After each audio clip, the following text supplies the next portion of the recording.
온전한 믿음과 또 사랑한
결코 정죄함이 없나니 이는 그리스도 예수 안에 있는 생명의 성령의 법이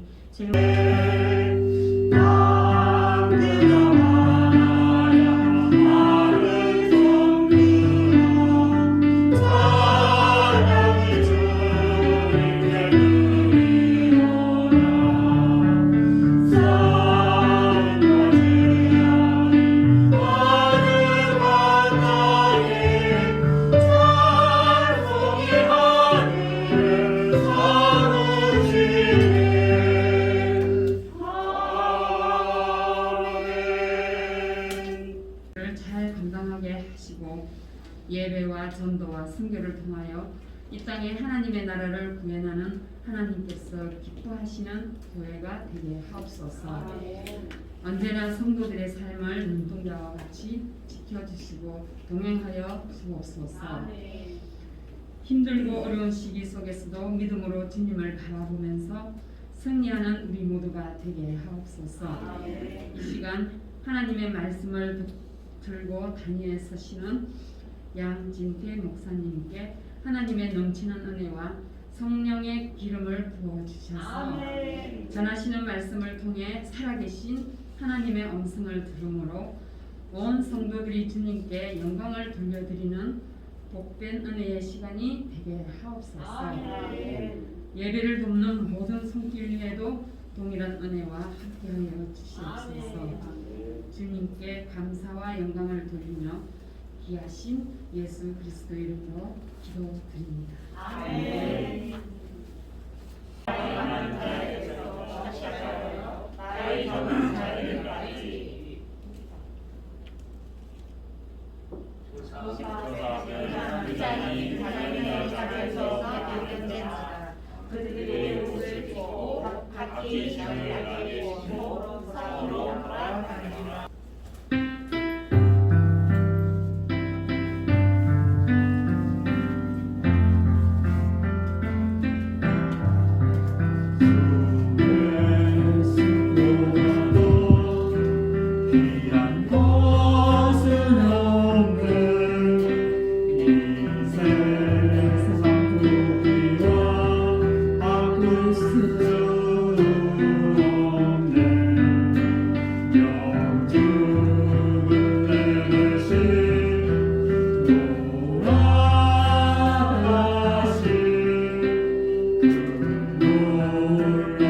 내 모습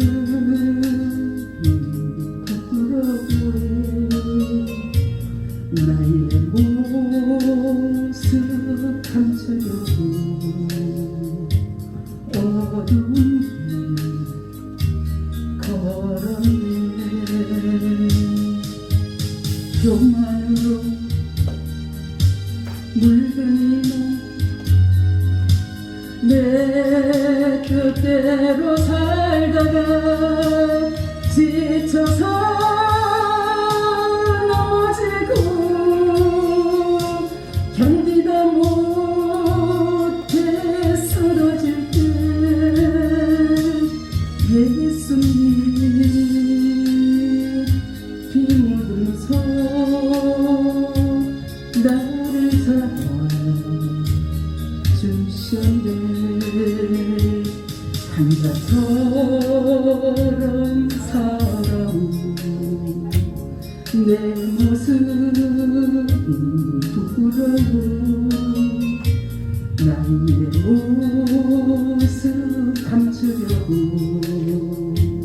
어두운 길 걸었네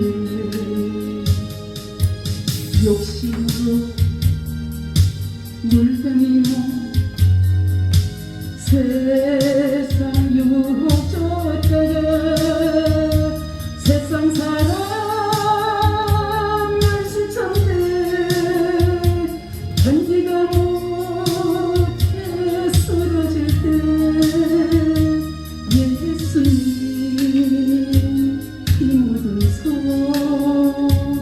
나를 감싸 주셨네 잡소서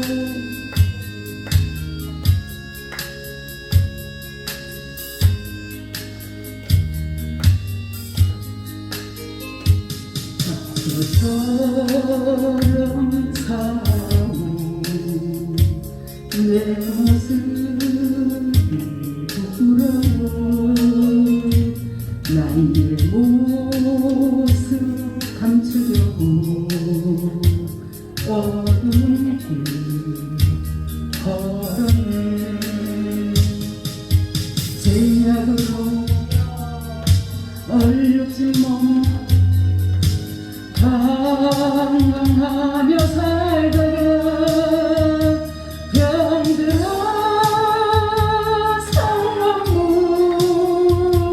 견디다 못해 쓰러질 때 예수님 피 묻은 손 나를 구원하셨네.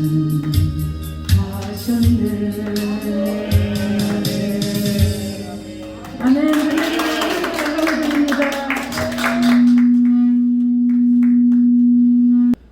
이제 시몬을 감옥에 가다 놓고 나머지 형제들을 내려보냅니다. 가서 너희들이 그게 아닌 것을 첩자가 아닌 것을 믿게 하려면은 가서 막내를 데리고 와서 오면은 내가 막내 아닌 것을 인정을 하겠다 하는 그런 장면입니다.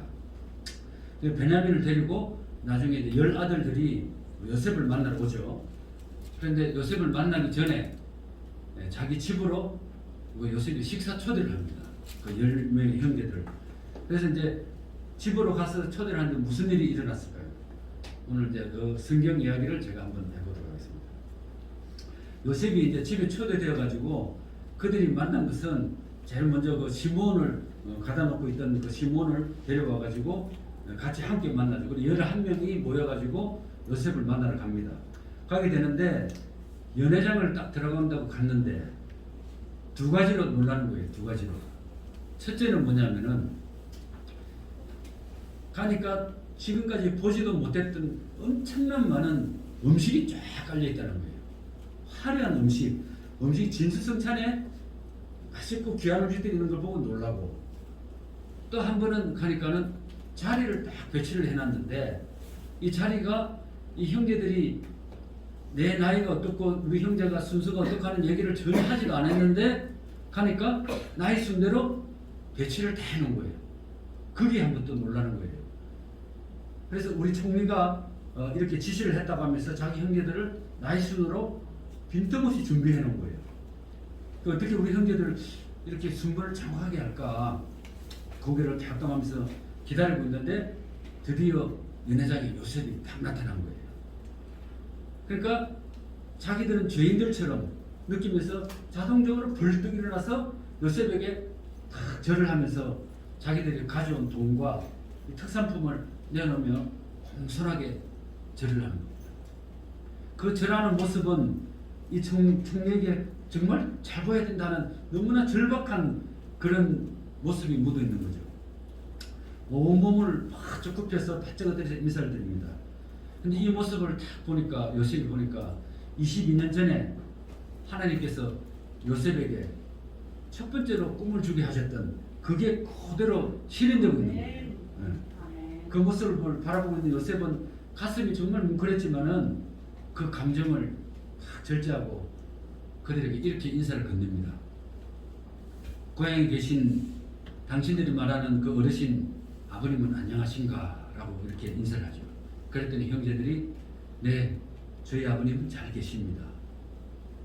그리고서는 요셉이 형제들이 앉은 자리를 쭉 돌아보다가 막내 있는 베냐민을 딱 보더니 그래, 네가 말하던 막내 베냐민이냐 하고 이렇게 물어봅니다.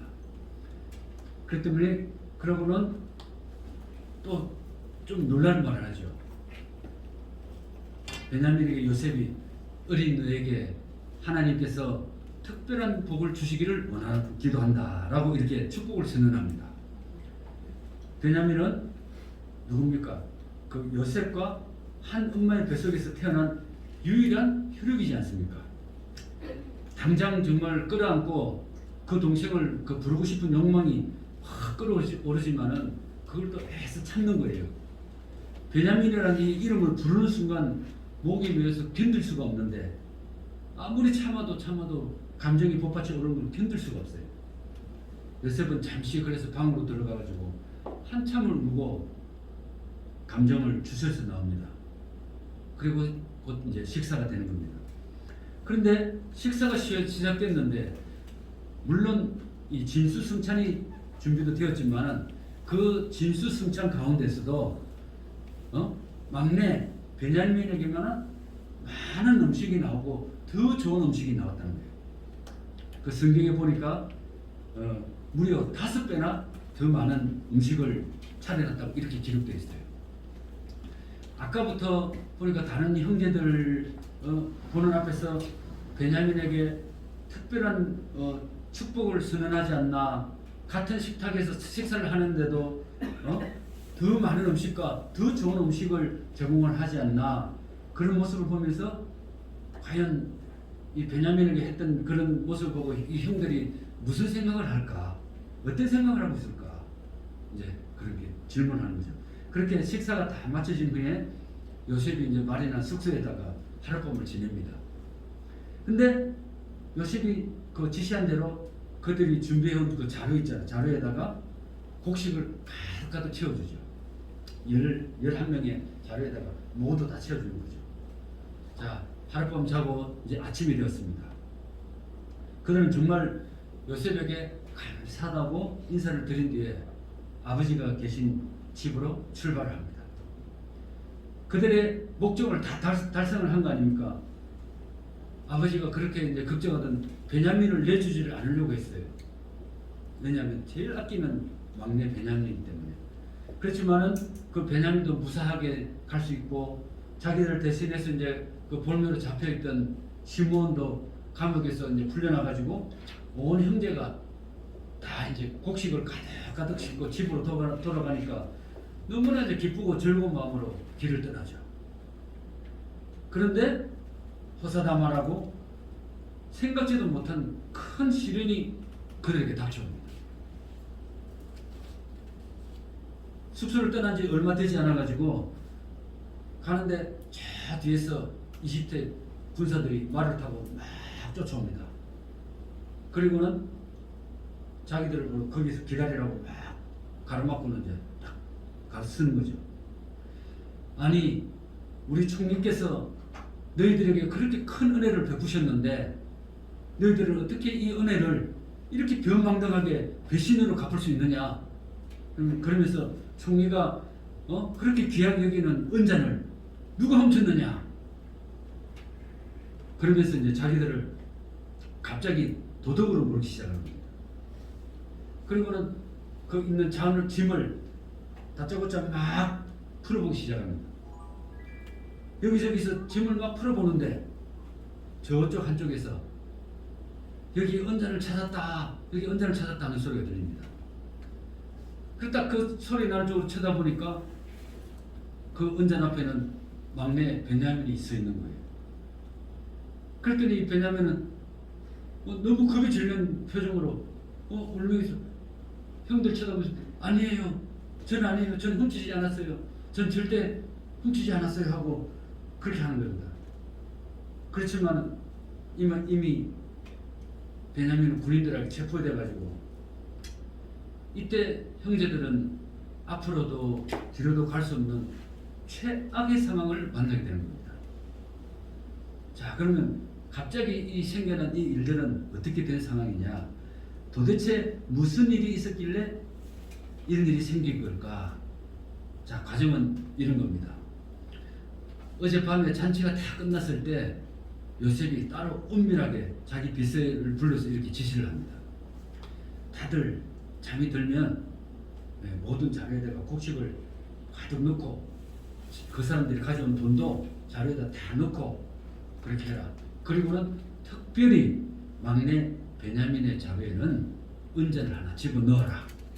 그리고 내일 아침 출발을 하면 얼마 뒤에 시간 차이를 두고 쫓아가서 왜 은잔을 훔쳤냐고 따져라. 이렇게 지시를 했어요. 그런 다음에 은잔을 찾고 나서 그 은잔을 훔친 막내만 데려오고 나머지는 집으로 가라. 이렇게 요셉이 다 시킨 겁니다.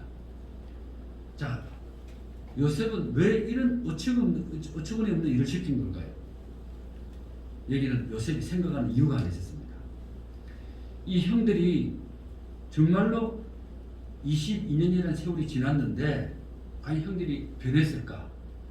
과거에 배다른 어머니들 속에서 태어난 이 형제들이 서로 불화가 많고 다툼이 많고 시기 질투가 많고 그런 형제들이 있는데 과연 이제 이 형제들이 우애가 생겼을까? 세월이 지났는데 그들이 진짜로 변했을까? 그걸 확인하고 싶었던 거예요. 형제들이 변한 모습을 보기 위해서. 그래서 요셉은 의도적으로 막내 베냐민을 다른 형제들이 보는 앞에서 이렇게 더 특별하게 특혜를 준 겁니다. 축복 기도를 해주고 또 거기에다가 진수성찬을 더 많이 베풀어 줍니다. 그 옛날에 자기가 아버지에게 특별한 사랑을 받고 또 편애를 받다가 형들과 사이가 멀어져 가지고 어떻게 됐어요? 노예로 팔려갔잖아요. 노예로 팔려갔던 그때처럼 이제 베냐민을 미워해 가지고 과연 어떻게 행동을 할까 이런 모습을 보면 똑같이 베냐민에게도 그렇게 나쁘게 하지 않을까 하는 그런 모습을 보던 거예요. 그래서 의도적으로 은잔 사건으로 베냐민을 범인으로 만들어 버린 겁니다.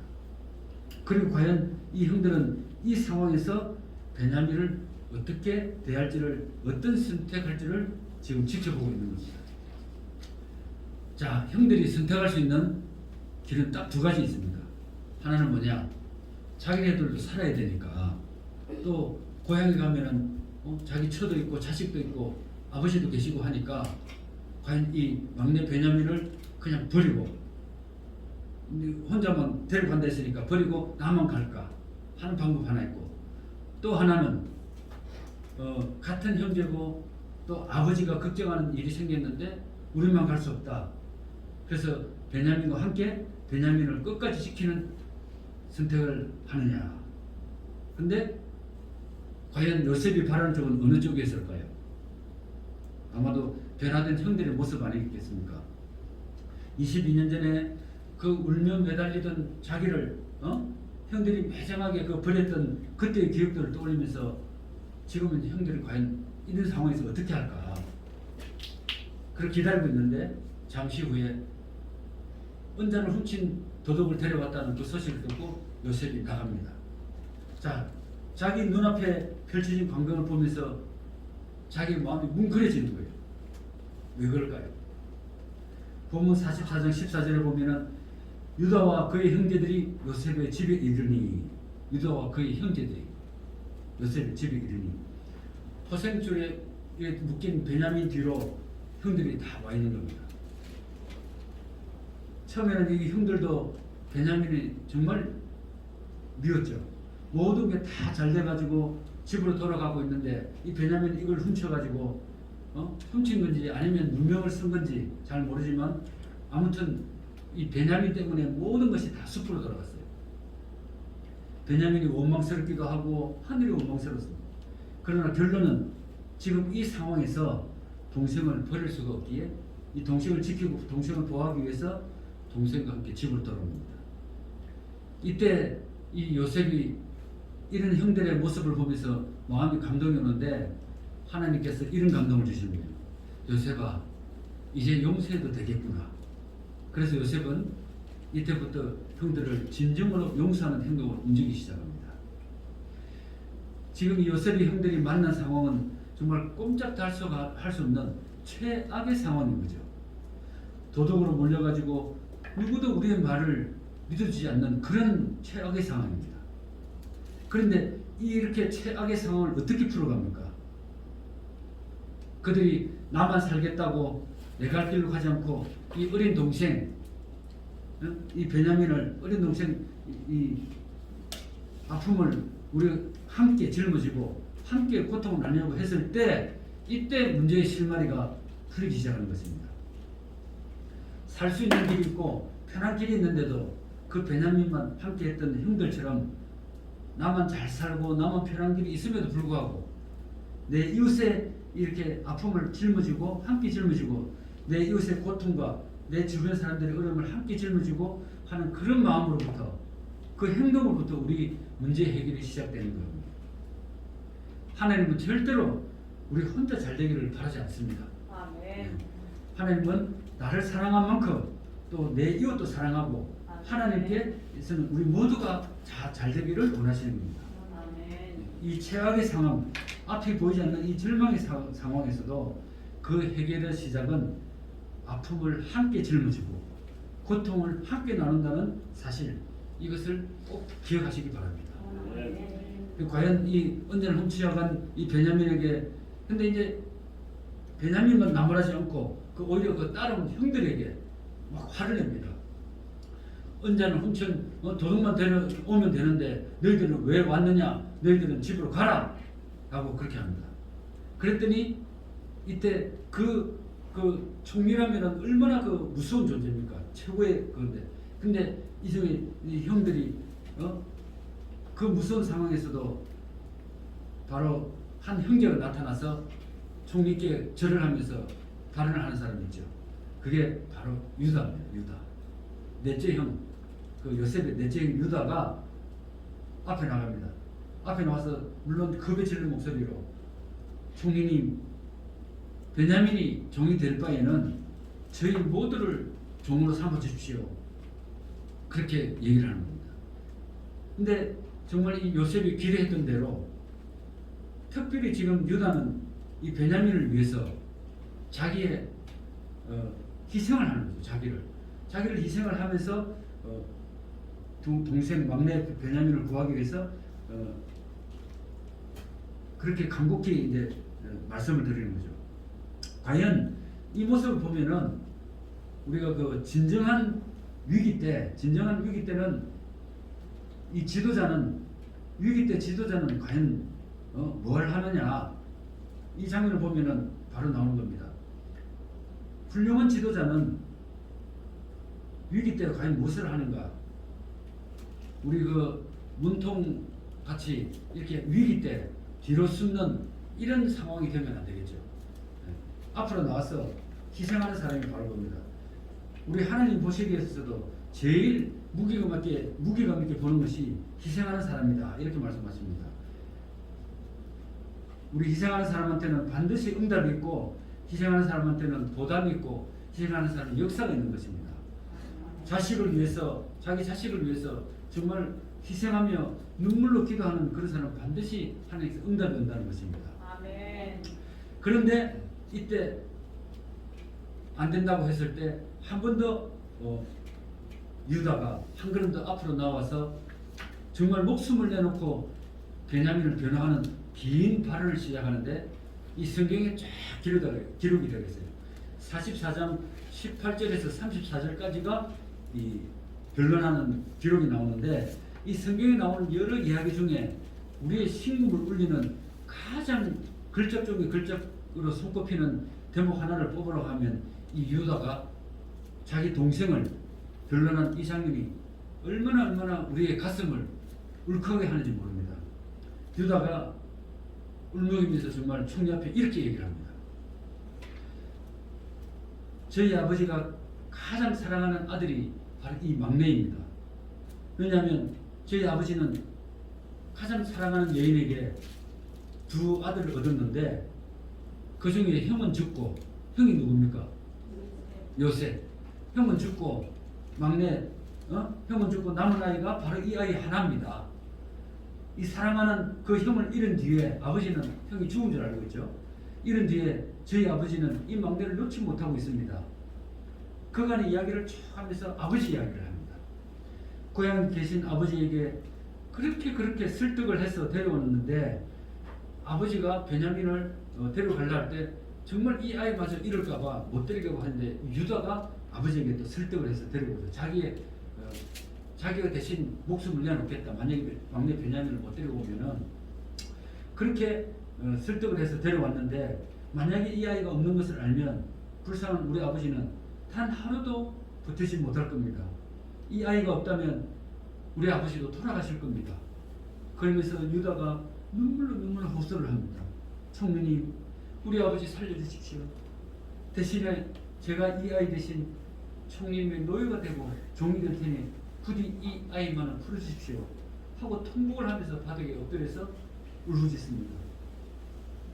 이 유다의 발언이 끝나자마자 그동안은 말없이 숨죽이고 있던 그 다른 형들도 일제히 바닥에 엎드려 총리에게 같이 호소를 합니다. 울면서 형들도 차라리 저희가 종이 될 테니 저를 붙잡아 주시고 내 망나만큼은 풀어주십시오. 유다도 울고 다른 형들도 울고 겁에 질린 막내 베냐민도 울기 시작합니다. 이때 요셉도 자기 감정을 감추지 못하고 눈물을 보이고 싶지만은 더 이상은 솟아오르는 눈물을 절제할 수가 없어서 정말 요셉이 얼굴을 이렇게 가립니다. 가려보지만은 그런데 이 얼굴을 가린다고 이 흐르는 눈물을 멈출 수 있겠습니까? 물론 요셉이 아버지 얘기를 하니까 눈물이 났겠지만 이 요셉이 정말 감동스럽게 울컥했던 것은 이 유다가 했던 말 가운데 가장 자기의 가슴에 비수처럼 와닿았던 결정적인 한마디가 이 성경에 들어있어요. 44장 27절에서 28절 보면은 아버지가 우리에게 이르되 너희도 알거니와 내 아내가 내게 두 아들을 낳았으나 하나는 내게서 나갔으므로 내가 지금까지 그를 보지 못하거늘. 요셉이 사라진 후에 아버지는 지금까지 늘 괴로워하면서 요셉을 잃은 적이 없다는 겁니다. 물론 아버지는 요셉이 죽은 줄 알았지만 22년이라는 세월이 지났는데도 아버지 가슴 한켠에는 요셉이 항상 잊지 못한다는 겁니다. 그 요셉에 대한 그림이 이제 베냐민을 향한 사랑으로 나타나고 있다는 거예요. 유다가 울면서 이야기를 해주는데 요셉이 이 이야기에 충격을 받습니다. 왜 충격을 받느냐? 요셉은 그동안 내가 제일 힘들고 내가 제일 괴롭고 내가 제일 고통스럽다고 생각을 했는데 나만큼 고생을 한 사람이 어딨냐고 그렇게 생각을 했는데 그리고 또 내가 총리가 돼서 잘 풀린 것도 내가 너무 고생하고 어려움에 대한 이 일의 보상이라고 생각을 했습니다. 그런데 나 때문에 아버지가 지금도 괴로워하고 편히 주무시지도 못하고 힘들어하는 그 이야기를 들었을 때 그동안 나는 내가 받은 상처만 생각하고 아버지를 헤아리지 못했구나. 나만 힘든 줄 알았는데 나만 고생한 줄 알았는데 아버지는 더 힘들어하고 더 괴로워하고 있었다는 겁니다.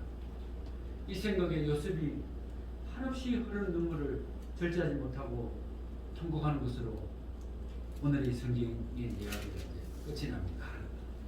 여러분, 이 요셉에 느꼈던 것처럼 이 감정이 혹시 우리 이야기가 아닐까요?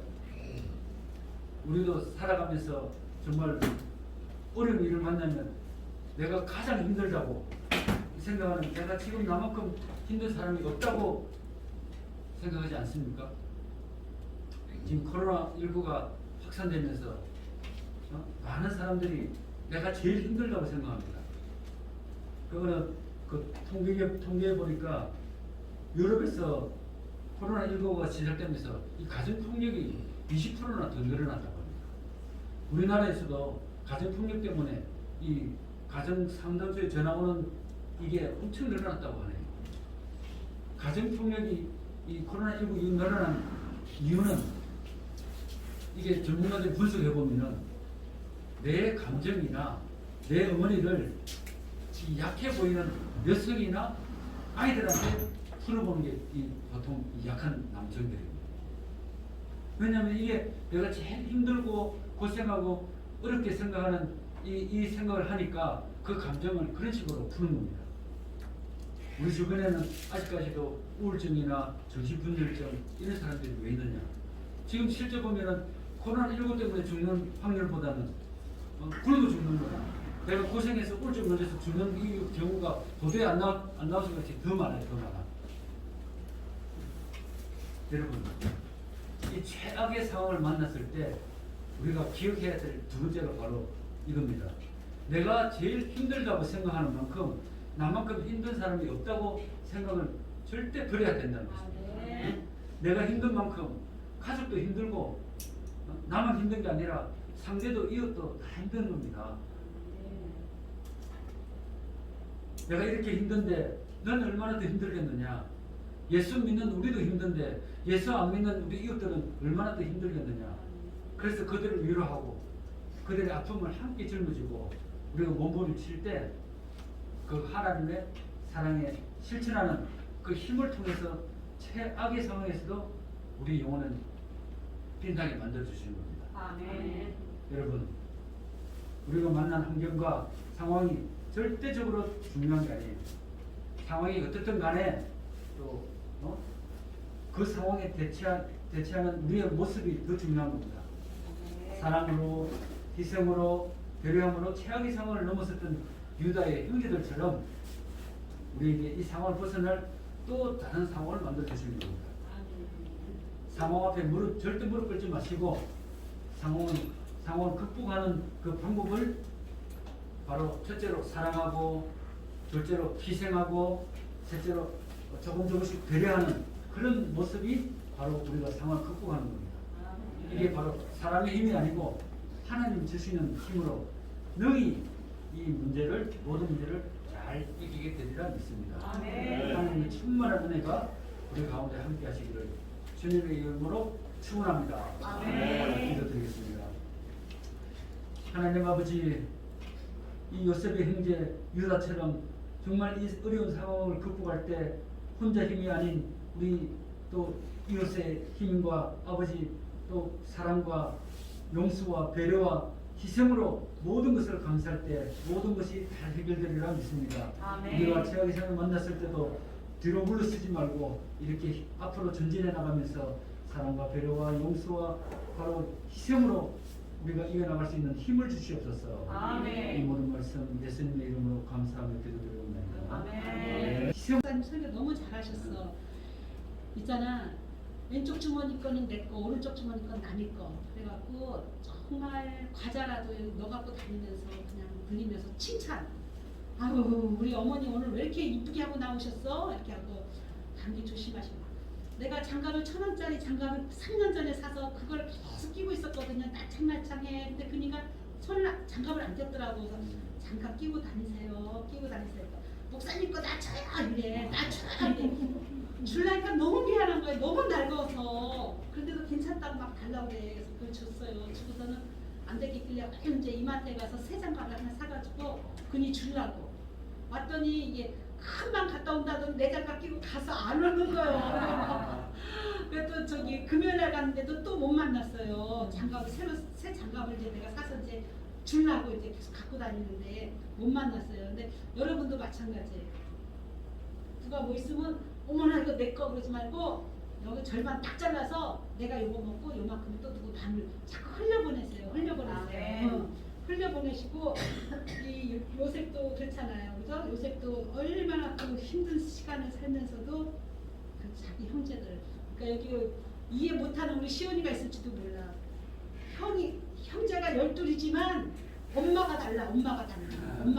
그래가지고 그 베냐민하고 요셉만 야곱하고 베냐민만 그 엄마의 딱 둘, 응? 그 태어난 그 형제 요셉이죠. 네, 그래서 그 야곱이 43장 지금 몇 절입니까? 43장 30절에 보면은요, 그 아버지가 어떻게 하셨냐면 또 이게 너무너무 귀한 말씀을 주셔갖고 이렇게 우리가 한번 같이 읽어봐봐요. 43장 30절 시작. 아버지의 생명과 아이의 생명이 서로 다가오는 것을 이제 내가 주의 종 우리 아버지에게 돌아갈 때에 아이와 우리가 함께 가지 아니하면. 봐봐요. 아버지의 생명과 그 아이의 생명이 하나로 묶여 있다는 거예요. 이걸 뭘 말하냐면은 하나님이 나를 사랑하는 거예요. 하나님이 나와 생명이 하나로 묶여 있는데 나는 그럼 어떻게 해야 돼요? 하나님의 사랑을 받은 나로서는 우리 있잖아요. 깨끗하고 신사 같은 사람들한테 말 안 걸어도 돼요. 거지 같고 막 술 처먹고 막 엎드려서 있고 막 담배 피고 그런 사람에게 따뜻하게 대해주시라는 거죠. 그걸 나는 여러분들한테 말씀드리고 싶어요. 우리가 거리 나가서 나 잘난 맛에 나가서 하고 오는 게 아니고 누구 한 명에게라도 내 주머니에 있는 과자라도 하나 전달해 줬다면 예수님은 그거를 받으시는 거예요. 아멘. 하나님이 나와 한 가지의 생명을 갖고 있듯이 하나님의 사랑이 내 안에 있을 때는 나도 그것을 해줘야 되는 거예요. 여기 박종일 전사님 우리 때 막 비바람 막 치는데 그 버스 운전사가요 깜깜하더니 우산을 툭 던져주는 거예요. 그 사랑을 받았을 때 우리가 얼마나 정말 감동을 받았는지. 비는 막 쏟아지지 정거장이니까 내려야 되거든. 내려야 되는데 막 근데 기사님이 우산 하나 던져주는 거예요. 그 사랑이 바로 우리가 가져야 되는 사랑이라는 거죠. 아멘. 사탕 같은 거, 그 맛있는 사탕 같은 거 이렇게 잘 밀봉된 거 그런 거 갖고 있다가 이렇게 어려운 사람 줄 수 있고 또 그렇게 하잖아요. 돈 달라고 하면 1,000원짜리라도 줄 수 있고 그 사람의 앵벌이든 아니든 그거는 그 사람과 또 하나님과 그 사기꾼인지 뭔지 우리는 모르잖아. 하나님과 계산할 일이고 우리는 사랑을 베푸는 사람들이 되어야 되겠습니다. 아멘. 네, 오늘 설교 말씀에 큰 감동 받았습니다. 우리 양진태 목사님 설교 너무 잘하셨죠? 박수. 그리고 지금 동영상을 찍잖아요. 그러니까는 말씀을 이렇게 띄워놓고 설교를 하세요. 그러면은 동영상하고 찍을 때 이 말씀과 여기 있는 사람과 이 말씀이 매치가 되면서 얘가 더 세련돼 보이겠죠. 그래서 아까 이제 동영상 말씀 좀 주세요 한 거예요. 그렇게 해주시면 감사하겠고요. 때를 어떤지 못 어떤지 하여튼 우리는 사랑을 전해야 돼. 사랑을 전해야 돼. 이제는 미국도 어떻게 해요? 트럼프도 무너지고 민주주의도 무너지고 우리가 세상에 바라볼 게 없어요. 동방이 바로 이제 우리 한국을 하나님 쓰셔야 돼. 아멘. 동방의 별, 아시아의 별, 아멘. 대한민국의 별 아멘. 누굽니까? 바로 나야. 난 거야. 나. 다 한국 다 같이 나다 시다 나다. 네. 하나님과 한 가지의 생명을 가지고 있는 것이 바로 나인 거예요. 아멘. 나. 그렇기 때문에 내가 하나님의 사랑을 대신 해야 되는 거죠. 그죠? 전해야 돼요. 그렇지 않고 사랑의 온도가 내려가면 이거는 하나님 욕먹혀. 여기서도 우리 저기 여기 삼남매 있죠? 사랑이 은유 시온이 다 할아버지이기 때문에 다 한 생명이야. 한 생명. 누구를 때리거나 그러면 안 돼. 다 같이 가야 되는 겁니다. 기도하겠습니다. 좋으신 하나님 감사합니다. 오늘 귀하게 우리 양진태 목사님을 통하여서 하나님이 우리에게 주신 말씀은 하나님의 사랑 아니겠습니까? 우리가 이렇게 하나님의 사랑을 하나님의 자녀라고 하면서 어찌 우리가 그 사랑을 전달하지 못하며 어떻게 내 안에서 선, 시기, 질투, 분노, 화냄, 욕심 그런 것들만 가득한지요. 하나님 이 시간 저희들을 회개합니다. 아멘. 하나님께서 함께하여 주셔서 요셉이 정말 애끓는 그 형제의 사랑과 부모를 그리워하는 그것과 같이 또 야곱이 또 그 베냐민과 한 가지의 생명을 가졌던 것처럼 하나님이 나와 오늘날 하나의 생명을 가지고 있음을 믿습니다. 아멘. 내가 정말 그 부르심의 뜻에 따라서 사랑을 전할 때에 그것이 완성이 되어진다고 봅니다. 하나님 우리의 부족함을 다 아시는 하나님께서 우리를 붙잡아 주시고 성령으로 채워주셔서 하나님의 사랑을 전달하는 저희들 되게 하여 주시옵소서. 아멘. 나만 아는 이기적인 그런 생각들 다 버리게 하시고 혹시라도 내가 잘 몰라서 이기적으로 나아갈 때 성령님께서 따끔하게 깨우쳐 주시옵소서. 아멘. 오늘 귀한 헌금 주님 앞에 드립니다. 예수님 받으시고 그 드린 손길들 다 일일이 신방하시고 만져주시고 채워주시고 넘치게 하여 주시옵소서. 아멘. 또 김상희 우리 사모님 그 대상포진으로 고통 중에 있습니다. 하나님 이 대상포진이 더 퍼지지 않게 하시고 고통 중에서라도 하나님 빠른 치유가 일어날 수 있도록 역사하여 주시옵소서. 아멘. 이 코로나로 인하여 전 세계가 다 힘들고 어렵지만은 동방의 별, 이 아시아의 별, 우리 대한민국을 붙잡아 주셔서 아멘. 우리가 하나님의 공의와 정의를 강물같이 흐르게 하는 도구가 되어질 수 있도록 역사하여 주옵소서. 아멘. 이제는 우리 주 예수 그리스도의 은혜와 하나님의 크신 사랑과 성령님의 감화 감동 내주 교통 역사 충만하심이 지금부터 영원토록 함께할지어다. 아멘. 아멘.